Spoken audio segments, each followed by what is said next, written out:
Action. Assalamualaikum warahmatullahi wabarakatuh.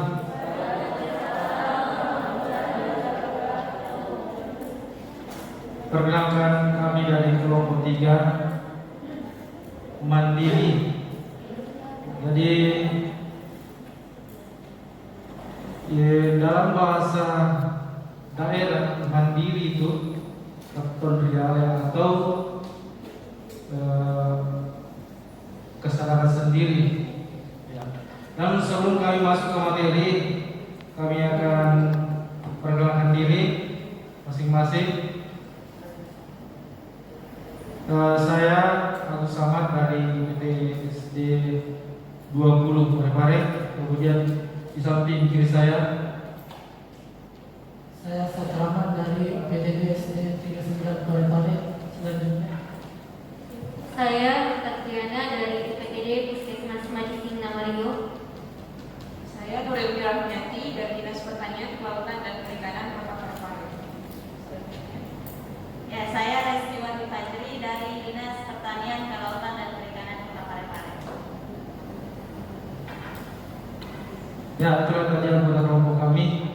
Selanjutnya kami masuk ke Riau dulu. Oke. Ready? 2, 3, 4.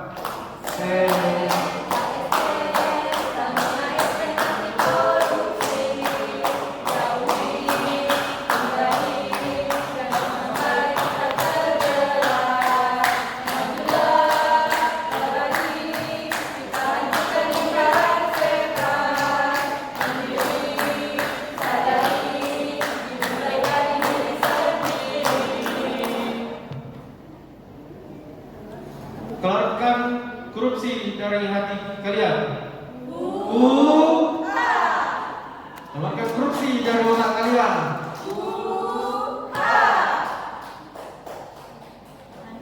Hadirin, mantap diri, tidak korupsi.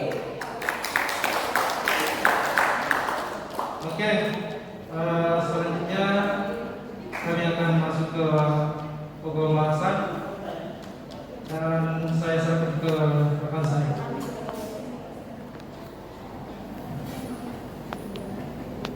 Iya, kelompok kami akan membahas tindak pidana korupsi dan Indonesia bebas dari korupsi. Yang pertama, tindak pidana korupsi. Sebelum itu kita tahu dulu bahwa apa itu korupsi. Jadi korupsi yang dari bahasa Latin corruptio atau corruptus yang berarti kerusakan atau kebobrokan. Atau dalam bahasa Yunani artinya perbuatan yang tidak baik, buruk, curang, dapat disuap, tidak bermoral, menyimpang dari kesucian, melanggar norma-norma agama, material, mental, dan umum. Nah, itu tadi adalah pengertian korupsi. Kemudian apa itu tindak pidana? Jadi tindak pidana adalah suatu perbuatan yang diancam oleh pidana, oleh undang-undang yang bertentangan dengan hukum atau dilakukan dengan kesalahan oleh seseorang yang mampu bertanggung jawab.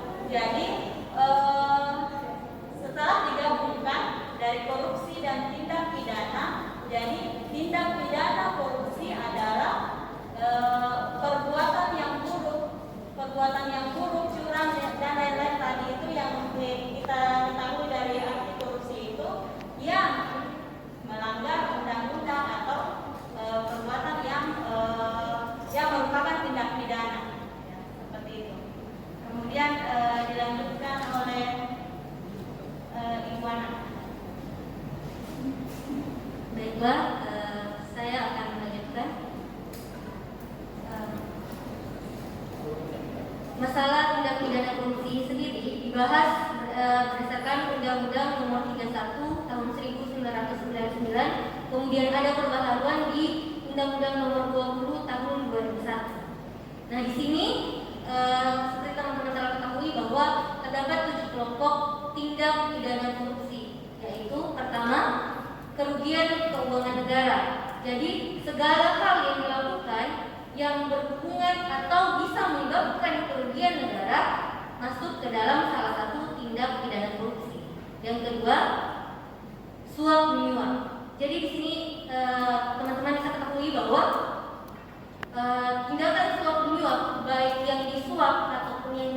menerima masuk dalam tindak pidana. Kemudian yang ketiga, pemerasan. Pemerasan, misalnya di sini seseorang yang memegang jabatan tertentu dan memiliki satu kesalahan, kemudian ada rekan lain yang mengetahui, kemudian dilakukan tindak pemerasan, maka di sini juga termasuk dalam tindak pidana korupsi. Kemudian yang keempat, perbuatan curang.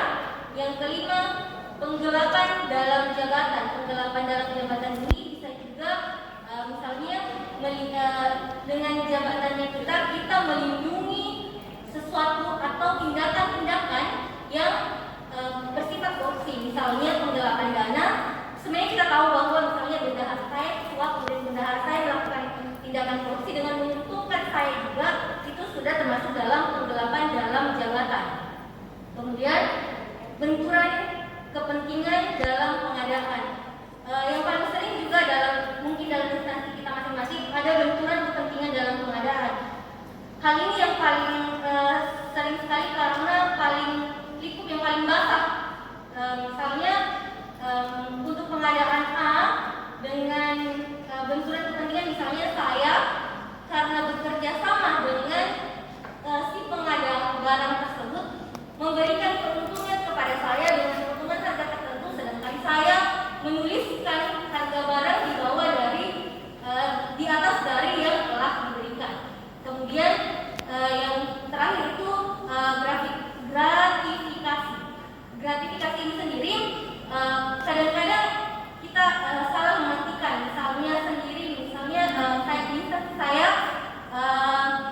Misalnya ada penilai untuk akreditasi puskesmas. Sebenarnya saya tidak berniat untuk memberikan hadiah supaya nilai saya dinaikkan, tapi dengan memberikan hadiah meskipun niatnya dalam hati kita itu adalah sekedar hadiah atau kenang-kenangan, itu sudah bisa dinilai sebagai tindakan gratifikasi. Makanya mungkin kadang-kadang dianggap sebagai kearifan lokal, kita memberikan hadiah. Kadang kan kalau ada penting penilai datang ke instansi kita memberikan hadiah bukan untuk menaikkan nilai kita, tapi untuk sekedar ucapan terima kasih.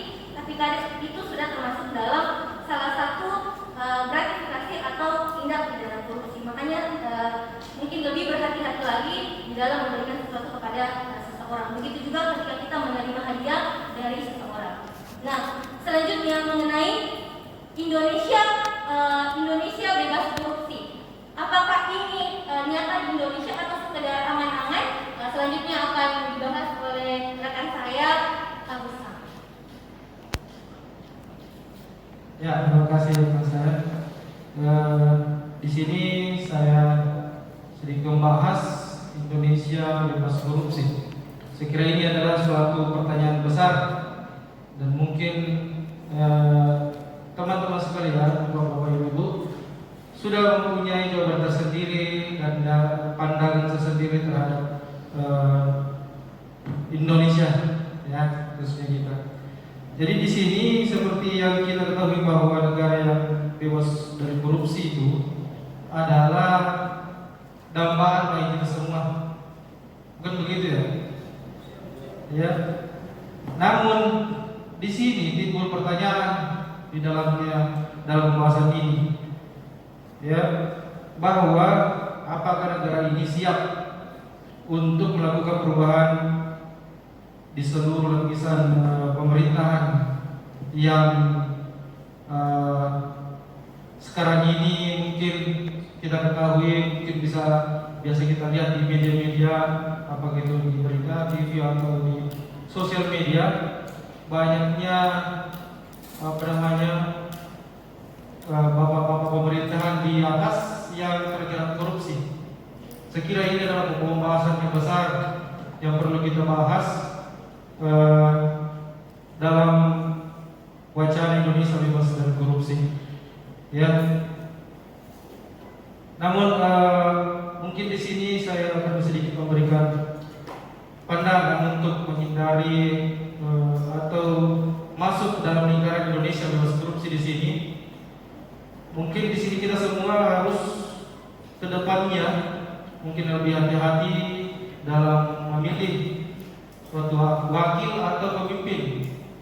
Seperti halnya kalau dari tingkat daerah dan kepada desa, mungkin jangan asal bila keluarga ada rupiah langsung dia pilih. Mungkin kita harus lihat dulu latar belakang, kemudian kedepannya apakah dia mampu di posisi itu, dan apakah dia bisa tidak masuk dalam lingkaran setan tadi, ya, supaya tidak terjadi lagi korupsi. Dan di sini mungkin peran kita nanti di sini sebagai ASN, seperti yang sudah dijelaskan tadi dari Bapak, bahwa masuklah ke dalam lingkaran itu. Tapi masuk dalam hal ini untuk menghancurkan lingkaran itu, supaya tidak ada lagi lingkaran-lingkaran, baik lingkaran kecil maupun lingkaran besar di dalam korupsi ini. Mungkin sekian itu. Terima kasih. Selanjutnya,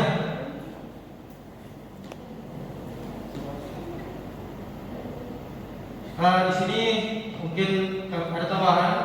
Di sini identifikasi tindak pidana korupsi yang terjadi di instansi dan penyelenggara pejabat negara.